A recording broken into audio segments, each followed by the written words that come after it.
अरे नको नको केलं तुझी तर बार ह्याची तर ओळख मी डायरेक्ट हा काय झाला बाहेर थांबला मोदी साहेबांची आमच्या इथं सभा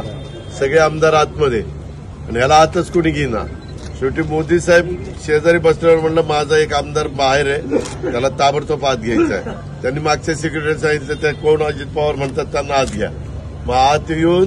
त्याची सेपरेट ओळख करून दिली तोच फोटो त्यांनी सगळीकडे चालवला कारण भाजप टोटली विरोधात आणि आम्हाला म्हणायचं माझं सीट गेलंय आणि वोटिंगच्या दिवशी म्हणला मी 1 लाखाने निवडून देणार अरे म्हणलं काय रे तू सीट गेलं काय सांगतो कितीने आला 1,08,000 माझ्यापेक्षा जास्त अरे नको नको केलं तुझी तर बार ह्याची तर ओळख मी डायरेक्ट हा काय झाला बाहेर थांबला मोदी साहेबांची आमच्या इथं सभा सगळे आमदार आतमध्ये आणि ह्याला आतच कोणी घेईना शेवटी मोदी साहेब शेजारी बसल्यावर म्हणलं माझा एक आमदार बाहेर आहे त्याला ताबडतोब आत घ्यायचा आहे त्यांनी मागच्या सेक्रेटरी सांगितलं त्या कोण अजित पवार म्हणतात त्यांना आत घ्या मग आत येऊन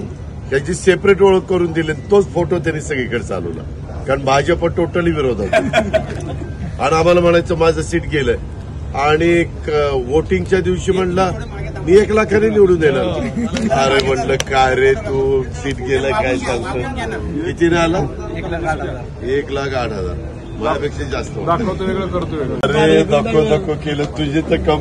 बार ह्याची तर ओळख मी डायरेक्ट हा काय झाला बाहेर थांबला मोदी साहेबांची आमच्या इथं सभा सगळे आमदार आतमध्ये आणि ह्याला आतच कोणी घेईना शेवटी मोदी साहेब शेजारी बसल्यावर म्हणलं माझा एक आमदार बाहेर आहे त्याला ताबडतोब आत घ्यायचा आहे त्यांनी मागच्या सेक्रेटरी सांगितलं त्या कोण अजित पवार म्हणतात त्यांना आत घ्या मग आत येऊन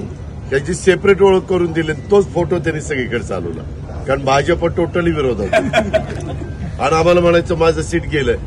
आणि वोटिंगच्या दिवशी म्हणला मी 1 लाखाने निवडून देणार अरे म्हणलं काय रे तू सीट गेलं काय सांगतो कितीने आला 1,08,000 माझ्यापेक्षा जास्त एबीपी माझा उघडा डोळे बघा नीट.